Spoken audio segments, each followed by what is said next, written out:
Her hair was up in a ponytail, her favorite dress tied with a bow. Today was Daddy's Day at school, and she couldn't wait to go. But her mommy tried to tell her that she should probably stay at home. The kids might not understand why she went to school alone. But she wasn't afraid. She knew just what to say, what to tell her classmates of why he wasn't there that day. The little girl went to school eager to tell them all about a dad she never sees and a dad who never calls. There were daddies along the wall and back for everyone to meet. Children squirmed impatiently, anxious in their seats. And one by one, the teacher called a student from the class to introduce their daddy as the seconds slowly passed. At last, the teacher called her name. Every child turned to stare. Each of them was searching for a man that wasn't there. "Where's her daddy?" she heard a boy call out. "She probably doesn't have one," another student dared to shout. But his words did not offend her as she smiled up at her mom and looked back at her teacher, who told her to go on.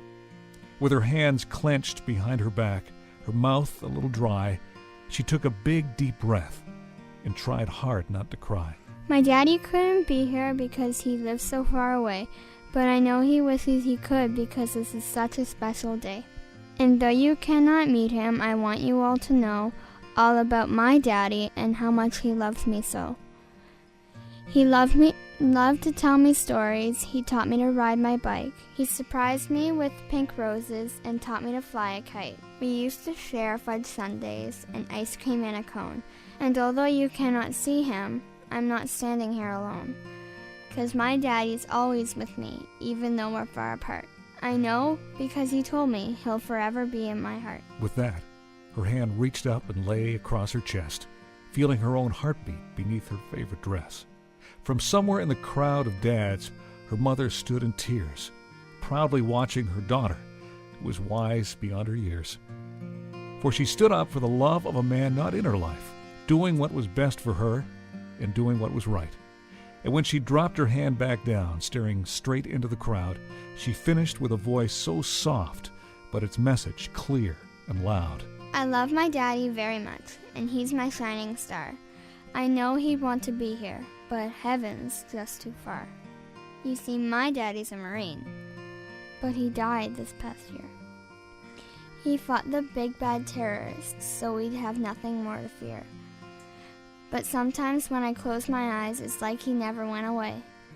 Even though my daddy won't be coming home, I know I'm the apple of his eye.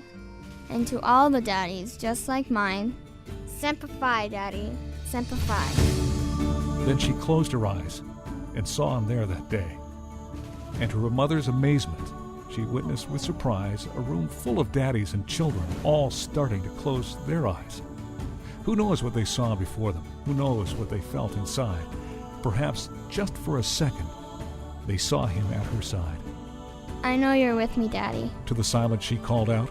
And what happened next made believers of those once filled with doubt. No one in that room could explain it, for each of their eyes had been closed. But there on the desk beside her was a long-stemmed pink rose. A child was blessed that day, if only for a moment, by the love of her shining star, and given the gift of believing that heaven is never too far.